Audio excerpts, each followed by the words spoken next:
nič lepšie, ako si zdriemnúť na svojom obľúbenom mieste.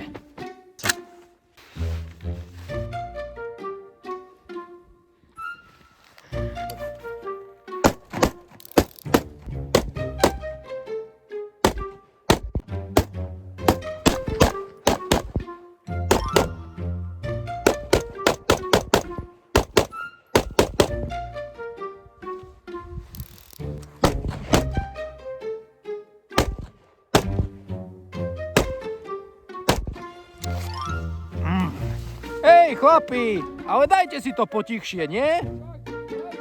Tichšie tie búchačky.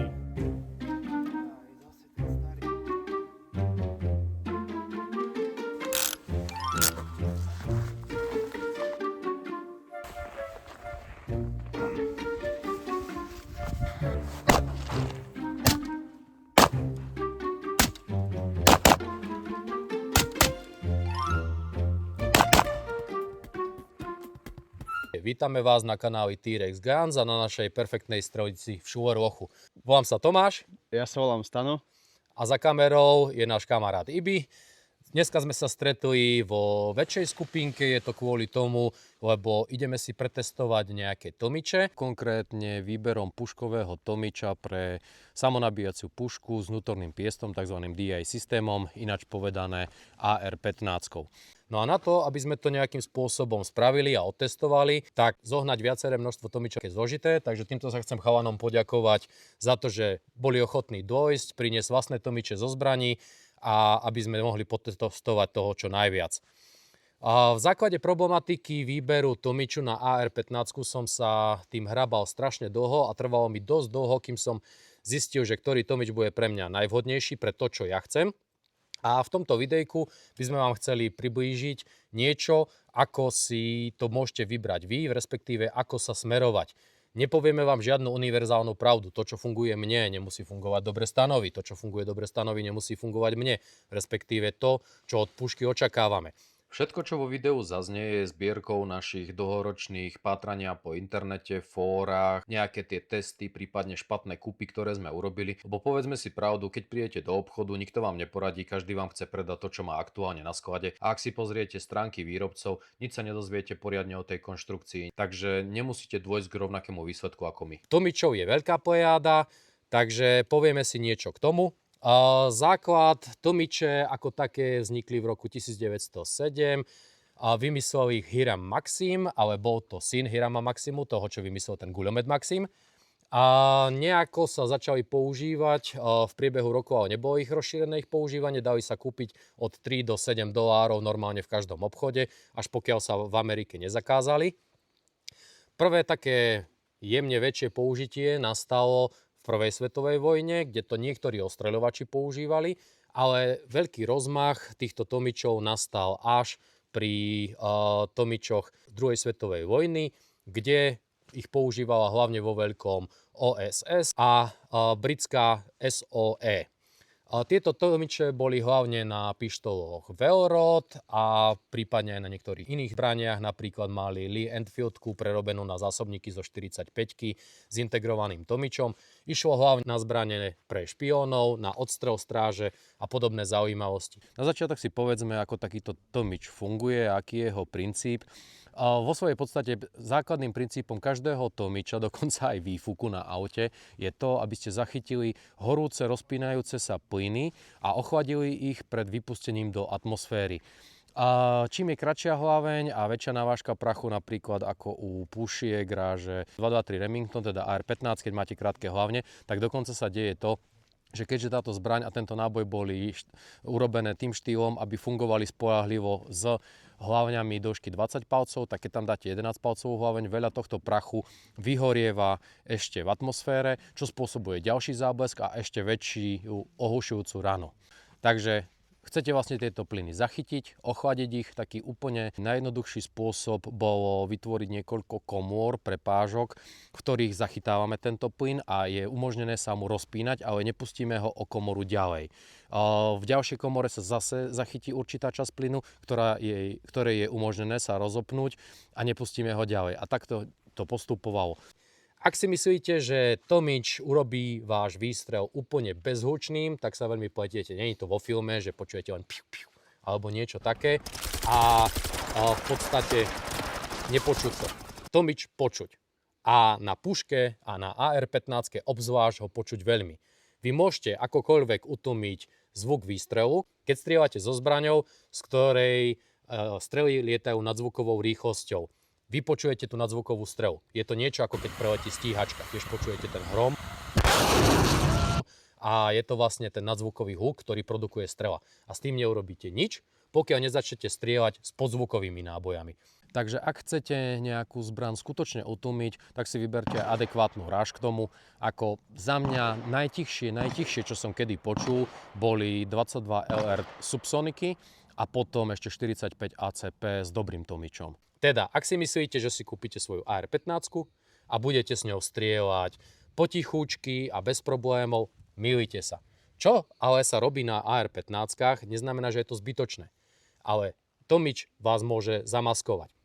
Za prvé je oveľa ťažšie zistiť, odkiaľ strieľate podľa sluchu a aj podľa vizuálu, pretože záblesk hlavne tlmí.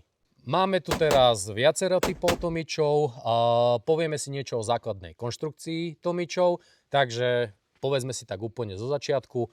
Tomiče môžeme rozdeliť na tie, ktoré máme integrálne, teda namontované na zbrani a na tie, ktoré sú demontovateľné. Spôsob, akým sa montujú na zbrane, najčastejšie využívaný je direct thread, to znamená priamo naskrutkovaný na závit na hlavni. A potom tu máme ešte cez rýchlospojky, či už je to na birdcage, na klasický M16-kový flash hider, alebo nejakým iným spôsobom, napríklad iným typom závitu, ktorý je už vyrobený na úsťovej brzde. Tomiče založené napriamo na úsťovej brzde fungujú lepšie ako tie, ktoré sú na flash hideri. Je to pravdepodobne tým, že tá prepážka v tejto úsťovej brzde funguje čiastočne ako ďalšia, aj keď nie je priama, ale ďalšia komora na tomiči. Aj keď je otvorená, ale týmto spôsobom to funguje. Takže napríklad na tomiči Ace Ultra, ak som ho nahadzoval na flash hider, tak bol zvuk pocitovo oveľa hlučnejší, ako keď som ho nasadil na úsťovú brzdu. Taktiež po technickej stránke tá úsťová brzda trocha ochraňuje životnosť toho tomiča. Napríklad pri Silent Steele sa to píše, myslím, že aj priamo v manuáli alebo niekde na ich stránkach, že keď máte nejakú kratšiu hlaveň, tak sa odporúča mať urobené to týmto spôsobom. Tomiče môžu byť vyrobené z rozličných materiálov, používa sa hliník, napríklad na 22 LR náboje, používajú sa oceľové tomiče, väčšinou sú to tie lacnejšie tomiče na 9-kové pištole a podobne. Niektoré hliníkové sa používajú kvôli hmotnosti na pištoliach, aby nebolo treba Nilsonové zariadenia, ale tie hliníky nevedia pohotiť toľko veľa tepla, nemajú takú výdrž, čo sa týka materiálu. Veľmi často sa využíva nerezová oceľ. A nerezová oceľ buď austenetická alebo martenzitická. Na tie vyšších pevností sa používa väčšinou martenzitická. Nerezová oceľ, tá je nemagnetizujúca, ale je kaliteľná. Austenetická má zase lepšie vlastnosti v rámci korózie vzdornosti. Potom tu máme ešte supermateriály, tzv. Titán a ešte Inconel. Inconel je super zliatina a je veľmi žiaruzdorná, takže sa používa, je samozrejme ťažšia ako Titán, takže sa používa na tomiče, ktoré sú full auto rated. A používajú sa hlavne preto, lebo oni vydržiavajú veľa tlaku, veľa teploty bez toho, aby to ovplyvnilo ich pevnosť. Zatiaľ, čo napríklad Titán je veľmi ľahučký. Takže napríklad, ak má niekto guľovnicu, opakovačku, je to poľovník, chodieva do lesa, takže tá puška je už relatívne dlhá udica, priložíte si na to relatívne veľký tomič, tak aby ste si nezmenili vyváženie zbrane, tak väčšinou si dávajú tieto tomiče hliníkové. Ten hliníkový tomič je úplne v pohode, vydrží, nemá s tým problém. Ale v rámci toho celého, ako to funguje, tak chce ho mať ľahký, aby nemal veľkú váhu na konci hlavne a nemal nevyváženú zbraň a vedel s ňou vôbec niečo trafiť. Hliníkové tomiče majú jednu nevýhodu a to je tá, že ak máte to napríklad na vašej loveckej puške, tak veľmi často to poľovníci nechajú na tejto zbrani. A napríklad, keď prídu z vlhka a založia to do trezora, tak sa tam nastáva vlhkosť. Už sám o sebe spojenie hliníka s oceľovou hlavňou vytvára galvanický článok. A potom vám vznikne tzv. Galvanická erodácia. Veľmi často sa to prejavuje tým, že vám doslova odhnie závid na puške a vy sa divíte, že čo sa to akože stalo. Takže je dobré si tieto hliníkové tomiče zo vašich pušiek demontovať, lebo si môžete zarobiť na problém. Potom už tie oceľové a nerezové majú rozličné konštrukcie. No a či už sú to tomiče, ktoré sú robené z monobloku, alebo sú buffové, modulárne, na ktoré sa dajú skrutkovať. Tomuto sa teraz venovať veľmi nebudeme. Toto je na vašom vlastnom posúdení, že čo chcete a čo si žiadate vlastne od toho vašeho tomiča. Čo budeme ale testovať, sú rozdiely medzi buffovým, teda prepážkovým tomičom a prietokovým tomičom. A máme tu ešte jednu špecialitku a to je RBS od Brugger Tomet. Je to vlastne taká hybridná technológia medzi flow-through tomičom a klasickým buffovým. A viacej nám tomu povie Stano, on vie o tom viacej. Je to jeho tomič, takže poprosím ťa. Takže Bruda Tomet 7,62 kalibry a tento tlmič je najnovšia technológia, teda tlmič je vyrobený 3D printom. Čo sa týka cenovej relácie, tak sa pohybuje okolo 760 €. Tým, že má rôzne, ako to povedať, modifikácie, ak by sme chceli ho dať priamo na úsňovku alebo na fleško. A ja som si zvolil Direct Read, ktorý je priamo ako keby na šrúbenie na hlaveň. Je to kvôli tomu, že tento tlmič pre všetkým používam na svojej opakovacej puške 6,5 Creedmoor a tým pádom chcem to mať čo najpresnejšie. Chcem, aby to upnutie bolo priamo na hlavni. V podstate viete vytvoriť technológiou 3D print veľmi zložité tvary a bez náročného obrábania, ako sa to deje pri klasických tomičoch. Takže pozrieme sa do BTčka, ako má urobený ten systém. Takže toto sú jeho vnútornosti. Prvá komora má prietoky.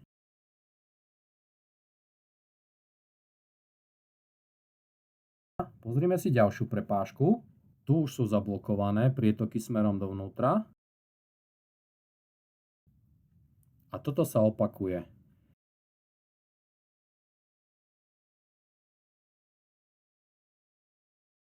Pozrieme si to z prednej časti. Takže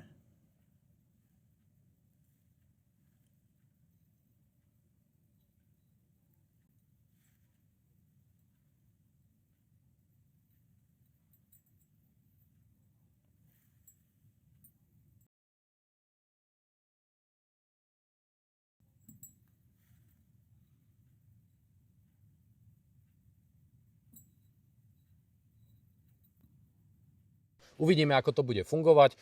Otestujeme si to napríklad to, že okoľko sa zmení ten tlak na zbraň. Budeme to testovať podľa toho, kam nám vyhadzuje nábojnice. Takže tak nejako. Ďalej tu máme môj tomič Ace Ultra. Je to prietokový tomič, ja si dám dole púzdro z neho. A je to ťažšia verzia. A vo svojej podstate je to drahší tlmič, cenovka sa hýbe momentálne okolo 880 €, je full auto rated. Ja ho mám namontovaný zase na rýchlospojku na úsťovej brzde, aby sa to dalo rýchlo prehadzovať medzi zbraňami, lebo tých AR-iek mám viacej. No a keď to takto zoberiem, viem to demontovať, nahadzovať medzi tými zbraňami podľa svojej potreby, tým pádom nemusím nič riešiť. Na Ace Ultra funguje zámok tak, že vlastne tuto je ozubenie, na protikuse sú také zubky. Vy to zatlačíte a zacvakne a teraz nemôžete pootočiť. Na uvoľnenie stlačíte, potiahnete dozadu. Teraz sa pozrieme dovnútra tomiču Ace Ultra. Takže ako vidíte hneď prvá komora má v sebe pri strede prevrtané otvory, ktoré idú od osy smerom do vnútornej strany tomiča.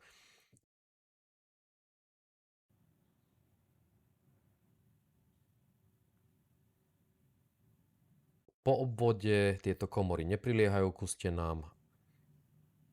Ďalšia komora vyzerá rovnako.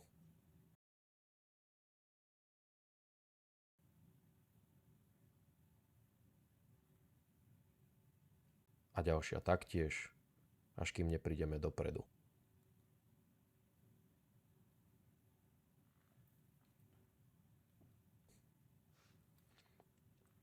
Z druhej strany sa na ňo teraz pozrieme. Predná časť tomiču je odvetraná po obvode.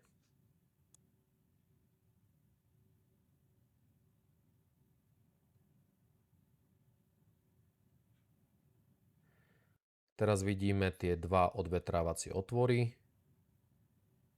a postupuje to ďalej.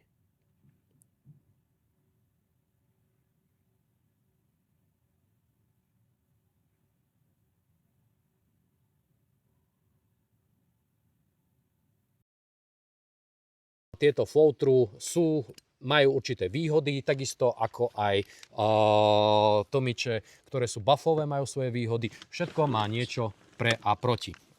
Potom tu máme klasický buffový tomič, tento je Acheron. Znova, toto je Stanov tomič. Tak nám povedzme v základe, že o aký model ide, aká je jeho cenovka a to je asi tak všetko. Jasné, takže tlmič od Acheronu, je to ACS-ka, čiže je kompaktný, nie je to full size tlmič. Chcel som to hlavne kvôli tomu, pretože mám 14,5 a chcel som mať viac menej pušku takú ako keby do it all na všetko. Chcel som ušetriť trošku váhu, keďže používam aj dvojnožku, svetlo a podobne a taktiež aj dĺžku, aby som sa vedel stále zmestiť do CQBčka na home defense, dá sa povedať. Tak. Čo sa týka cenovej relácie, tak sa to pohybuje okolo 860 eur. S tým, že tento tlmič je rýchlo upínací a používa sa na takúto úsňovku. Original Hexalux sa to volá ich systém a takto jednoducho vie človek namontovať tlmič späť. Ono píše sa, že pridá len takú a takú dĺžku na zbraň, ale závisí od toho, ako to beriete. Ak tam už úsťovku máte, tak áno, samozrejme, niečo sa skrie dovnútra tej úsťovky a menej si predĺžujete zbraň. Ak si dáte ale direct thread, tak je to úplne rovnako a nič ste nezískali, ani len centimetrik. To je len podľa mňa taký možno marketingový ťah. Je to fasa, keď tam máte úsťovku, zoberete, našrubujete a bežíte s tomičom, dáte dole, bežíte bez tomiča. Je to fajn. Dobre, v rámci Acheronu technológia sú to klasické buffle, to znamená sú tam rozličné komory. Je to pozváraný tomič, nie je rozoberateľný. Teraz si pozrieme Acheron. Ako vidíte, prvá prepážka má odvetranie. A aj otvory nie sú klasické kruhové, ale majú tvar ogývalu. Na ďalších komorách, ako vidíte, už nie sú žiadne odfuky, ale zároveň tam vidíme veľké množstvo naberatého karbónu a to je počistený.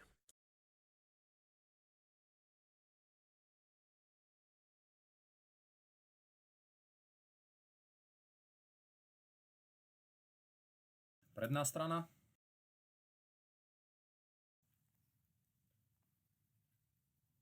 Jednoduché komory. Ale nie je tu obyčajná diera, je to urobené týmto štýlom. Tvar komory nie je viditeľný. Takže má to svoje pre aj proti. Každopádne, akýkoľvek obchodník vám povie u akéhokoľvek tomiča, že nie, nemusíte to čistiť, je to reklama. Takisto ako čistíte svoju zbraň, takisto ako chodievate s autom ku servisákovi, lebo tiež hovoria, gloky netreba čistiť, gloky netreba mazať. Nie, je to blbosť proste. Všetko, čomu budete venovať starostlivosť, sa vám odmení troška väčšou životnosťou. K tomu čisteniu som chcel povedať, že presne ako rozprávaš ty, že je to marketingový ťah, taktiež 3/4 predajcov hovorí, že Acheron netreba čistiť. A ja som to trošku zanedbal, vystrelal som z toho asi 3000 rán a potom som si začal všimať to, tým, že je 223, že je priamo keby na tento kaliber, tak karbon, ktorý sa usadza v tlmiči, pretože v každom tlmiči sa usadí karbon, začal som si všímať impact shift, alebo ako to nazvať, hlavne na 100 metrov, že tá puška mala väčší rozptyl a občas som začal vnímať, ako keby si všímať tie iskry z tlmiča. To znamená, že okolo tých komôr, ktoré sú vnútri, sa usadil karbon a je dosť možné, že tá guľka už chytala o ten karbon, že ho čúchala. Čož som si to všimol v správnej chvíli a začal to riešiť, pretože by to mohla byť fatálna chyba a mohlo to skončiť katastrofálne tým, že mi rozbije tlmič alebo pri najhoršom sa niečo stane mne. A v rámci toho čistenia tomičov povieme si úplne len v maličkej skratke a to je to, že tomiče je možné čistiť rozličnými spôsobmi. Ak ich máte rozoberateľné, o problém menej, viete si to rozobrať, viete sa tam dostať kevkou a je to bez problémov. Ak ich máte nerozoberateľné, o problém viac, musíte kupovať určité kvapaliny, v ktorých sa to dá potom čistiť, hodíte ich dovnútra.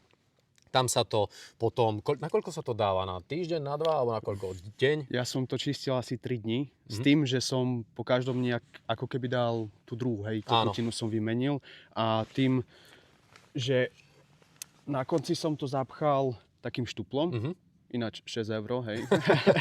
A aby som ušetril tú tekutinu tiež, lebo však je tam, čo tam, balistol pol litra má, alebo nejak tak som lial iba dovnúka. Hej, aby som nemusel ponoriť celý tlmič, tým možno ohroziť, aj keď Acheron tvrdil, že ich tá keramická farba, ktorú majú tú úpravu, že by mala odolať aj takým rozpúšťadlom a všetkým tým chemiom. Čiže dokopy asi 3-4 dní, s tým, že už nie je taký čistý, ako bol na začiatku. Hej, v podstate ho asi nikdy poriadne nevyčistíte.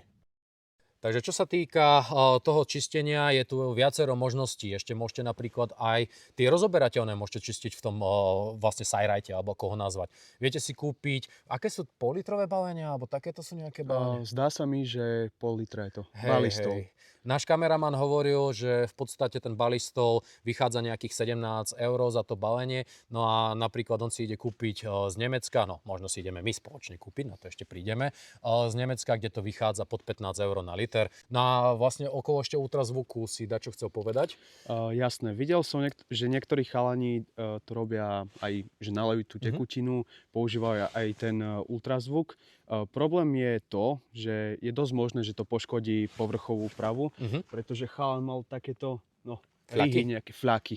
Fľaky aj rihy, že viac menej tú keramiku dalo to dole. Áno. No. A potom tu máme ešte tretí tlmič, ktorý ale nemáme na puške. Je to tlmič Silent Steel a model to je Streamer, kompaktný, je to priamo na 556. Jeho výhoda je v tom, že je lacnejší ako ostatné tlmiče. Ja som ho posledne videl za nejakých 650, dokonca v Slovinsku sa predáva, myslím, že za 450, keď je akcia, a priamo na stránkach Polenaru. No a tieto Silent Steely sú rozoberateľné, ale majú jednu výhodu. Vy si viete kedykoľvek do nich kúpiť vnútro. Takže keď sa vám aj niekedy poškodí, že by ste ho napríklad nečistili alebo zabudli na to čistenie, on je technicky po vnútornej stránke takou sieťkou. To si ukážeme neskôr vo videu, ako tie tlmiče vyzerajú aj znútra. Vo vnútri je turbínka. Výrobca tvrdí, že slúži za tým účelom, aby vám uťahovala tlmič a neuvoľňoval sa, ale z praxe môžem povedať, že sa uvoľňuje. V tomto má Ace Ultra dobrú vec, že má vlastne zámok, ktorý je priamo na úsťovke, zatiahnete si a neuvoľní sa vám ten tlmič. Takže na toto si dajte pozor, keď budete strieľať s hociakým tlmičom, neplatí to len o tomto, alebo o každom, ktorý je direct thread, že či sa vám práve neuvoľňoval, lebo môže sa potiahnuť troška, potom ten tlmič spadne čiastočne dole a vy si ho odstrelíte. Bohužiaľ, dejú sa aj tieto veci, ale späť ku tomu Silent Steelu. Dneska som ich na Slovensku veľa už nevidel, pretože momentálne bol taký vraj problém s dovozom. Aspoň ja, keď som si ho chcel kúpiť, takže ja som si kúpil nakoniec Ace Ultra, priplatil som si. Ale vo vnútri je sieťka, ktorá núti plyny prechádzať. Takže tu vidíte vrtuľku a tu aj vidno, ako je vrtuľka vypálená. Robí to hlavne pri krátkych hlavniach. A takto sa poškodzuje. Dá sa to vymeniť, je to náhradný diel štandardný. Vojdeme do hĺbky, dovnútra. Vidíte tu prepážky.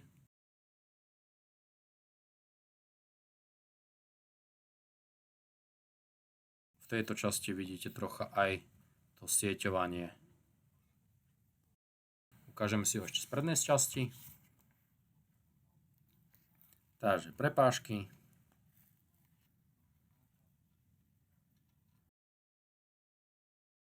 A prvá komora.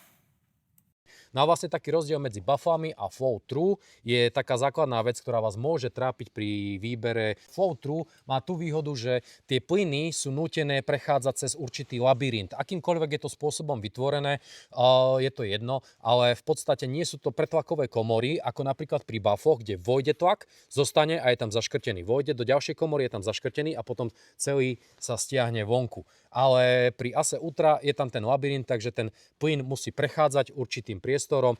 Ten Acečka je to vlastne niečo ako buffa, ale je prevrtaná, plus má po obvode nejaké otvory ďalšie a vyfúkuje sa cez prednú časť, takže nejde len cez otvor na ústí, ale ten tlak je možné ventilovať aj inými miestami. A napríklad pri buffoch sa deje to, že sa vám zvyšuje ten tlak v puške. Čo vedie k jednej veci. Musíte si kúpiť, nie že musíte, ale odporúčame si kúpiť nastaviteľný gasblok a taktiež aj naťahovaciu páku, ktorá vám zabenzí tomu, aby vám plyny fúkalo do tváre. Pretože jak z toho začnete strieľať, tak ešte právák jak štakš. Lebo keď tu zbraň držím, tak plyny vyfúkuje odtiaľto, cez komoru, lebo tak je robený DI systém na AR-15, a respektíve AR systém vo všeobecnosti. Ale ak ste ľavák, všetko vám to ide do ksichtu a tá zbraň vás totálne zaplynuje. Okrem všetkého sú tie plyny toxické, takže není to fajn dýchať, fúka vám to do tváre, bez okuliarov je problém strieľať na ľavú stranu. A ďalšia vec je, že ten tlak, ako sa zvyšuje vo vnútri v rámci toho tomiču, tak vám zvyšuje aj opotrebenie zbraní. Takže sa vám znižuje životnosť napríklad závorníka alebo niektorých súťažčiastok ako vyhadzovačov. Je to vlastne tvoj tomič? Vieš k tomu niečo ešte také doplniť, keď som niečo vynechal? Ono, čo sa týka tej redukcie, dá sa to spraviť dvomi spôsobmi. A ten najefektívnejší spôsob je to nastavenie gasbloku, hej. A druhý spôsob je, že stiažíš buffer a taktiež vymeníš ťažšiu pružinu. Ale tým nevyriešiš problém toho, že puška je preplynená, ale len spraví to, že spomalí cyklus, teda aj kadenciu pušky. Áno. A tým, jak sa vráca bolt späť, tak stíhajú tie plyny vonku. Prirodzenou cestou. Áno, prirodzenou cestou. S tým, že puška je stále sa správa jak divá, hej. Že takže nevyriešiš tým problém, áno, iba ho kompenzuješ niečím. Takže aj opotrebenie ti stále ostáva vysoké. Áno, určite. Stále ten istý tlak ti vráti späť do pušky. S tým, že napríklad nastaviteľný gasblok, jediný rozdiel akože medzi tým je, že si tam nastavuješ ten plyn a reguluješ tým, že koľko plynu ide späť do pušky a koľko von. Áno. V rámci toho ešte riešenia s tým bufferom, ty si nemal veľmi dobrú skúsenosť s týmto? Áno, skúšal som to s týmto Armaspecom. Nie je to pružina, ono to je ako keby nejaký piestík a mne to robilo zavady. To znamená, že nejaká 3., 4. rána vždycky mi nedovrel záver dopredu, bolt. A tým pádom mi puška nestrelala, alebo len robila, ako sa povie, keď ti tak jemne klepne odbornejšie. Áno, áno. V podstate slabý odpal. Áno, každopádne, ak by sme to nejako tak zhrnuli, nefungovalo to na tvojom DDčku na 14,5 palcovej hlavni s tomičom Acheron. Ono to môže fungovať s iným tomičom, alebo to môže fungovať s inou puškou alebo s inou dĺžkou hlavne. Ale v tomto kombe sa to neosvedčilo. Ešte ku tým ťažším prúžinám a bufferom, ja som to tiež skúšal, ale keď nemáš extra špeciál, že máš odprúžený úderník, jak je na hákačku napríklad, tak mne normálne odpaľovalo aj random. Po svojej podstate, či si dáte na pušku teda tomič prietokový, alebo či si tam dáte buffový tomič, konečne vyjdete na cenovke rovnako, lebo ku buffovi musíte prihodiť gasblok od 130 do 250 eur plus minus, ako si ho kúpite a od ktorej značky si ho kúpite. Musíte si tam hodiť tú charging handle, inú tú naťahovaciu páku, aby vám to zase nepodfukovalo cez túto malú špáru, to zvykne do ksichtu tiež fliaskať, jak sú tam veľké tie tlaky, čo vás môže stáť tiež od 60 do 200 eur, v závislosti od toho, akého výrobcu si kúpite. Takže nakoniec zistíte, že máte potom prietokový. Ale má to všetko určité výhody. Máte buffle, je tichší. A za mňa osobne, to je moja osobná mienka, je buffle lepší na zbraniach, ktoré majú tomič non-stop nahodené. Pretože nastavíte si ten gasblok na určitú pozíciu, tá puška vám bude fungovať dobre v tomto setupe a nemáte s tým problém. Lebo ak by ste dali ten tomič dole a máte ju nastavenú tak, že vám netlakuje veľa plynov, tak sa vám môžu stávať závady, čo sa veľmi často stáva. Američania majú na to veľa štúdií, že vlastne nevedeli to nikdy nastaviť, aby to fungovalo. Riešili ťažšie, ľahšie buffery, aj tak to nevyladili tak, aby tá zbraň spoľahlivo fungovala s buffovým tomičom aj bez neho. Preto vznikli prietokové, ktoré sú, ako som vravel, ťažšie a zároveň aj hlučnejšie, ale nie je to až taký rozdiel. Stále viete aj s AR-15 strieľať bez sluchátok. Ešte by som povedal jednu vec.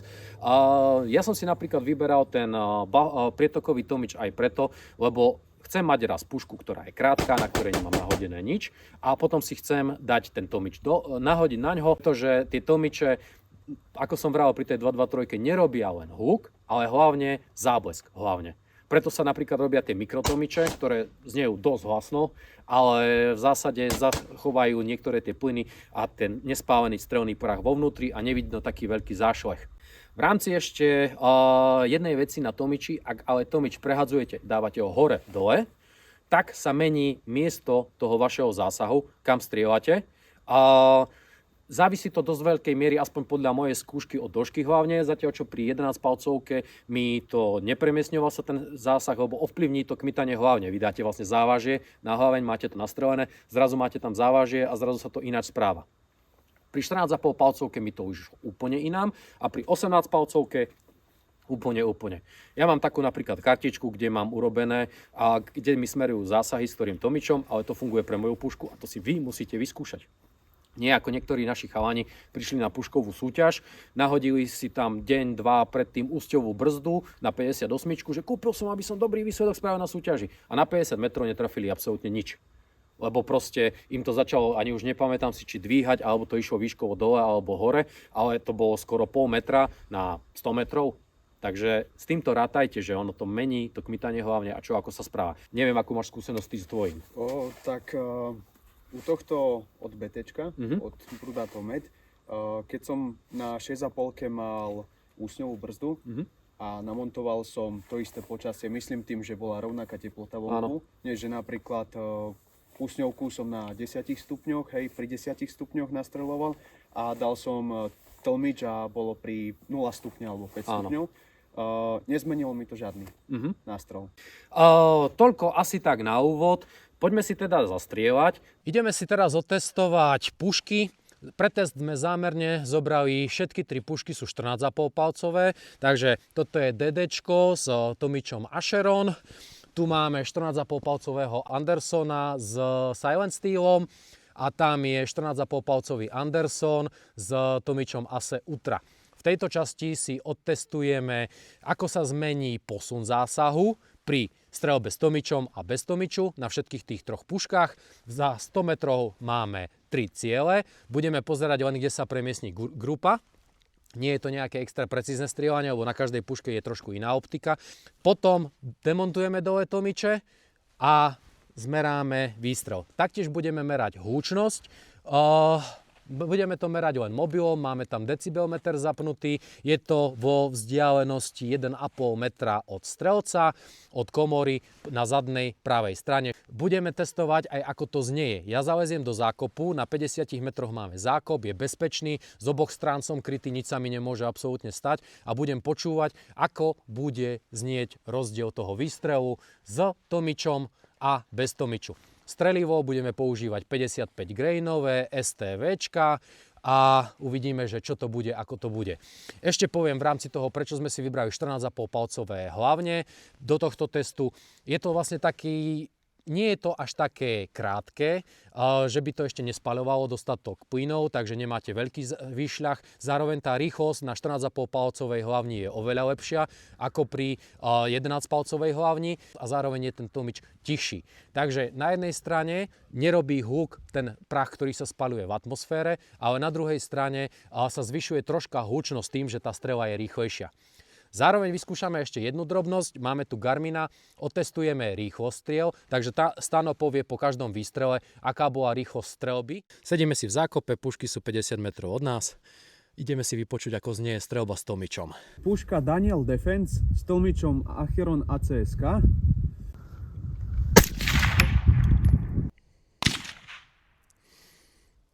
Ako počujete, je to celkom tiché. Rýchlosť 2950 fps.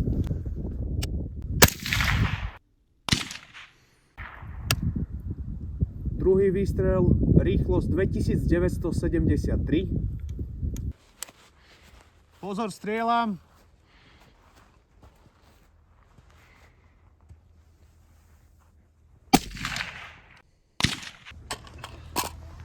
Rýchlosť 2925 fps. 103 decibelov. Takže puška Anderson, tlmič Silent Steel. 556-kový tlmič, flow through.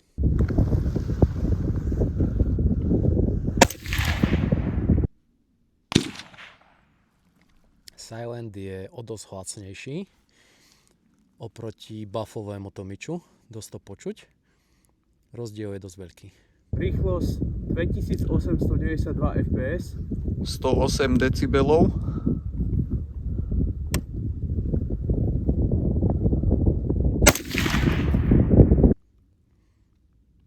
Osobne by som povedal, že taký dvojnásobok. Druhý výstrel 2949 fps. 108 decibelov.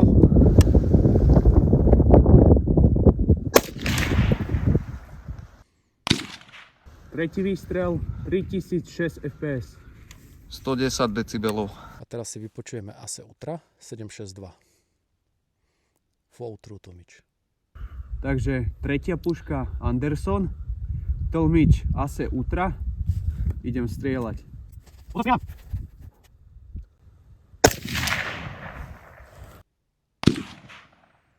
Ten je hlasnejší.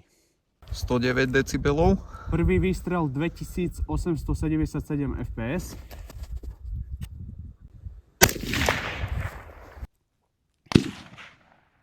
Druhý výstrel 2787 fps. 110 decibelov.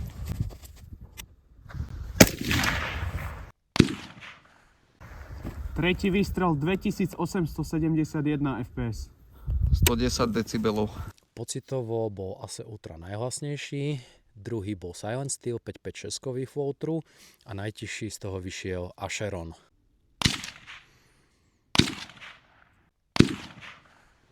Takže toto bol nástrel s tlmičom Acheron.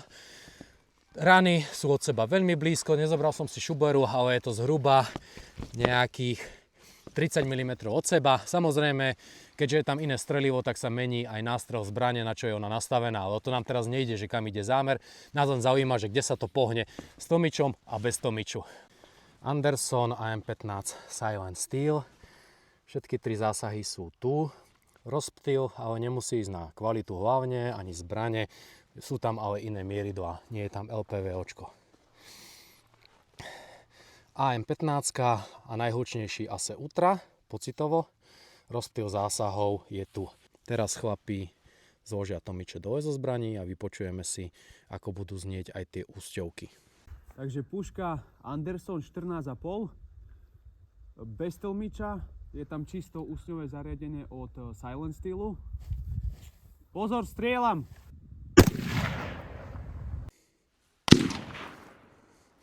Rozdiel je veľmi markantný. Prvý výstrel 3002 fps. 115 decibelov.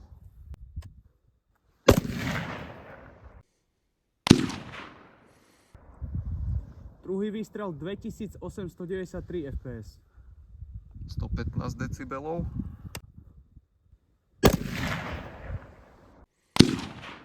Tretí výstrel 2923 fps. 118 decibelov. Teraz si vypočujeme Andersona, na ktorom bol tlmič ASE Ultra, úsťová brzda mojej výroby.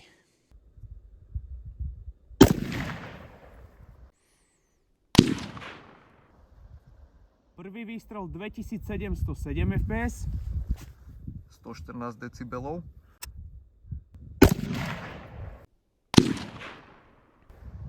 Druhý výstrel 2815 fps. 116 decibelov.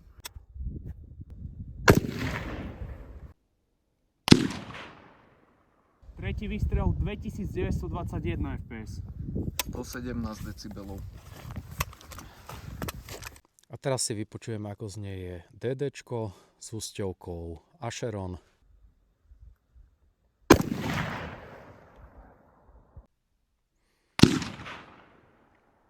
Prvý výstrel 2886 fps. 117 decibelov. Pocitovo mi príde táto úsťovka hlučnejšia, asi najhlučnejšia zo všetkých, ale sú to len subjektívne pocity. Druhý výstrel 3003 fps. 111 decibelov.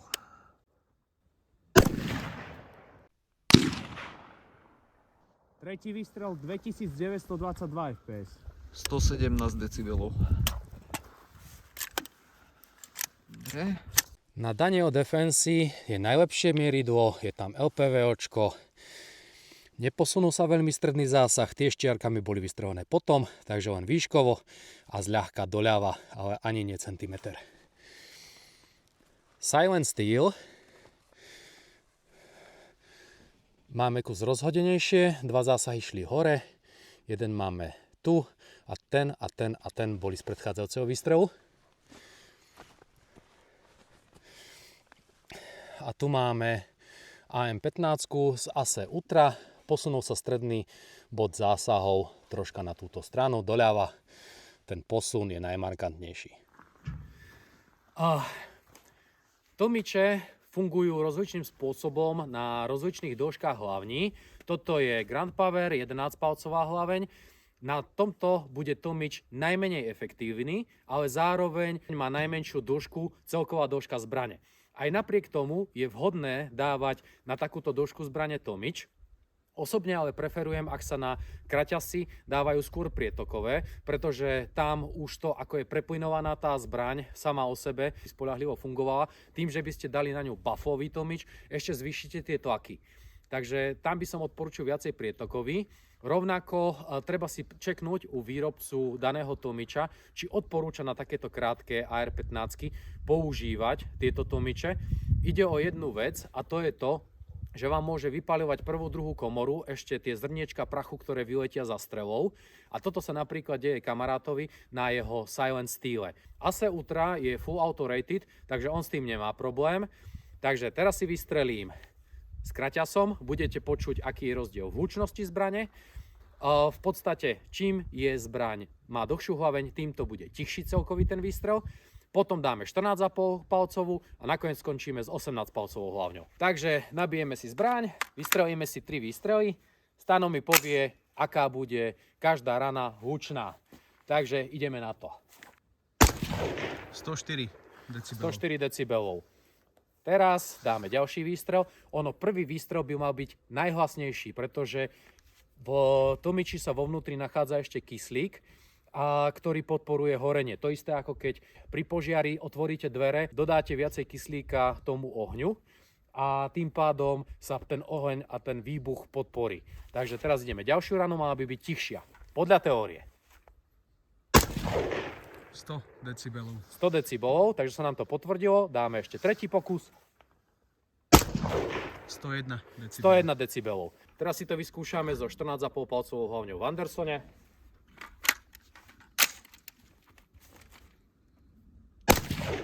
105 decibelov. 105 decibelov. A čo sa týka frekvencie toho húku, je toto za mňa trocha príjemnejšie ako tá 11 palcovka. 93 decibelov. 93 decibelov, to už je dosť veľký rozdiel. Prvá rana, ako ste počuli, bola znova hlučnejšia. 95 decibelov. 95 decibelov. Taktiež, keď vystrelíte prvý raz z tomiča, väčšinou nastane záblesk. To isté, čo sa týka aj vašeho skrytia polohy, ak strieľate z tomiča dávkou, tak jednak na terme začnete byť dosť jasne viditeľný, to je prvá vec, ale druhá vec, začne vám niekedy prešľahávať znova takéto záblesky. Deje sa vlastne to, že nespálený strelný prach, ktorý sa hromadí v tomiči, sa nejakým tým ďalším výstrelom zažne a vtedy vyjde jeden záblesk a potom je to zrazu znova a znova menej. No a teraz máme založený náš tomič Ace Ultra na 18-palcovej Park Mark III. Táto by mala byť teoreticky najtichšia, ale ak sa nám potvrdí toto, čo bolo medzi 11 palcovkou a 14,5 palcovkou, tak ten prvý výstrel bude možno najhlučnejší. Poďme to zistiť.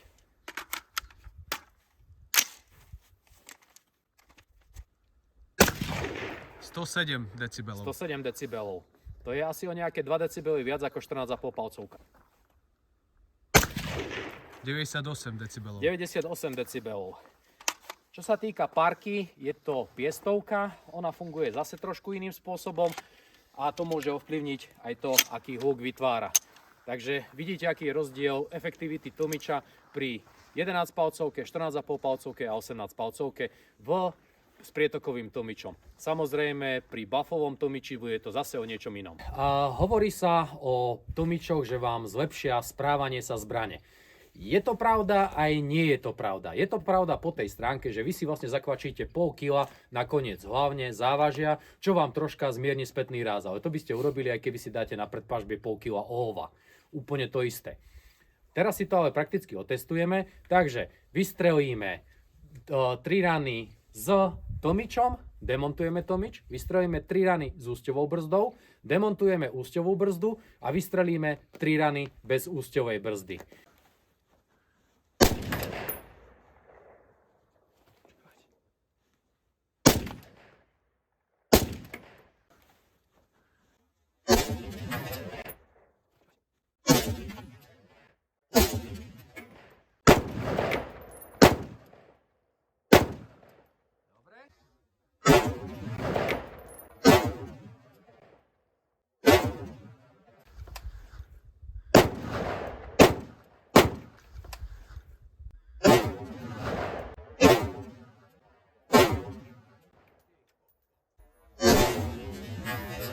ak by si chcel zhodnotiť, ako sa ti strieľalo s týmto čudom?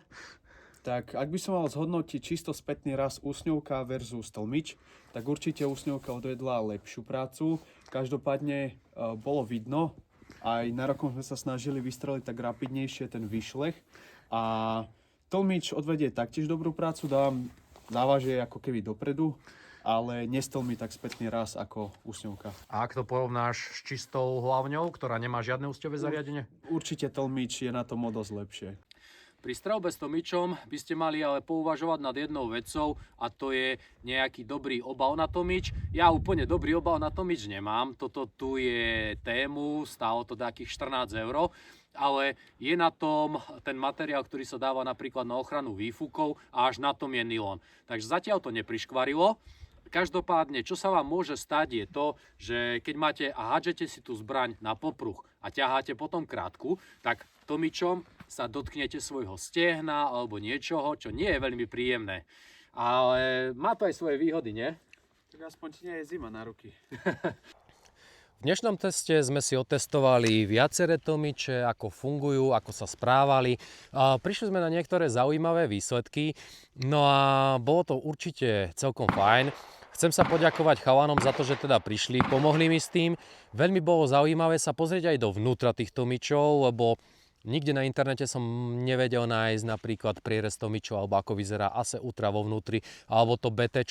A človek sa snaží vygoogliť, že ako ten RBS, Reduce Back Pressure spôsob funguje a nevedel som na to vôbec prísť. Takže teraz sme videli aj znútra, ako vyzerali tie tomiče, veď v podstate môžeme začať na tom. A keď to zoberieme, ASE Ultra je vlastne taký mohutný baflový tlmič, ktorý má v sebe vyvrtané v každej prepážke otvory a plus tie bafle nedoliehajú priamo ku stenám a na začiatku je určitá tá matica, ktorá tiež neumožňuje, aby bol celý priestor uzavretý a teda majú plyny skade unikať a vedia rotovať vo vnútri. A Silent Steel, ten má tú svoju turbínku a sieťkové zachytávanie spôsobu s výšľahom vpredu cez tie otvory, ktoré taktiež vyfukujú.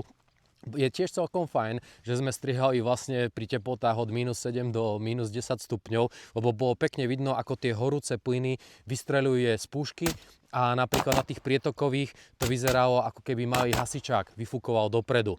Bolo by možno zaujímavé, ako to vyzerá na termále, to by ma celkom zaujímalo.